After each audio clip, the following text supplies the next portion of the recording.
panahon kung saan kaya na magsalita ng makina. Isang tanong ang dapat natin itanong. Sino ang magpapanatili ng ating sariling tinig? Malalaman natin ngayon.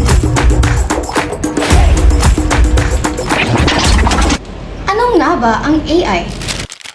Ang AI o Artificial Intelligence ay teknolohiyang nagbibigay daan sa mga computer at makina sa mga nagsagawa ng mga gawaing karaniwang nangangailangan ng katalinuhan ng tao. Reza! Ay! Kaya nito gumawa ng teksto, magsalin ng mga salita, sumagot sa mga tanong, gumawa ng larawan, at makipag-ugnayan sa iba't ibang wika. Uy, Kirsten! Para sa mga estudyante, maaari itong maging katuwang sa pag-aaral. Maaari tayong magtanong tungkol sa isang aralin, humingi ng paliwanag, o gamitin ito pang mas may iintindihan ang mahihirap na konsepto. Oh! Reza! Tulong! Uy! Wait lang, girls! Ngunit, may mahalagang paalala. Ang AI ay kasangkapan lamang. Hindi nito dapat palitan ang ating sariling pag-iisip at pagkatuto ng tao. Isa sa mga kakayahan ng AI ay ang paggamit ng iba't ibang uri ng wika. Kasama rito ang Pilipino. Maaari tayong magtanong ng Pilipino at nakatanggap ng sagot sa Pilipino. Ngunit, hindi ganun kasimple ang ating wika. Ang Filipino ay patuloy na umuunlad.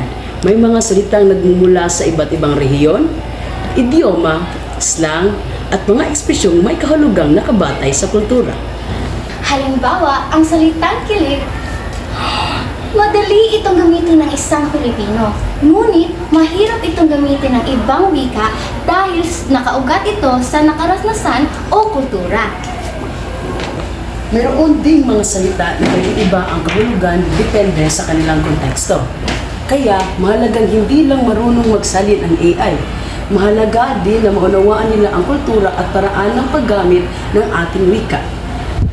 Isa sa mga hamon ay ang posibilidad ng maling pagsasalin o maling paggamit ng salita.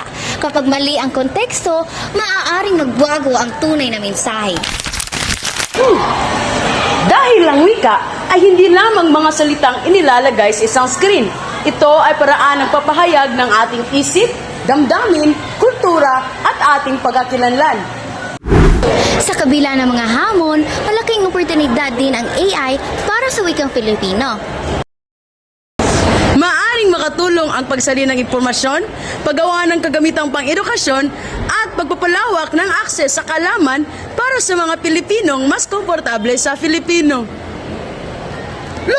Lo si Kirsten!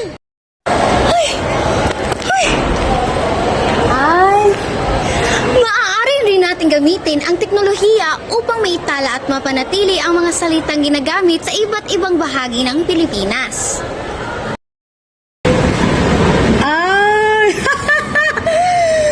Ngunit, hindi sapat na AI lamang ang kikilos. Tayo mismo ang kailangang gumamit, magsulat, magsalita, at magpahalaga sa ating wika. Sa mundong patuloy na pinapabilis ng teknolohiya, maaaring magbago ang paraan ng ating pakikipag-usap. Ngunit, hindi nangangahulugang kailangan natin kalimutan kung saan tayo nagmula. Ay! Maaring matuto ang AI ng maraming wika. Ngunit, ang kahulugan, kultura at damdamin sa likod ng ating mga salita ay responsibilidad pa rin nating mga Pilipino na panatilihin. Gamitin natin ang AI upang makilan, matuto at lumikha. Ngunit, gamitin din natin ito upang palakasin, hindi pahinain ang wikang Pilipino. Tara! Tara! Uy! Andito ka na naman?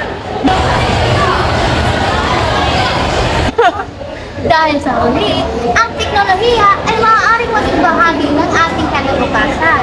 Ngunit, ang wika ang nag-uugnay sa atin sa ating pinagmulan.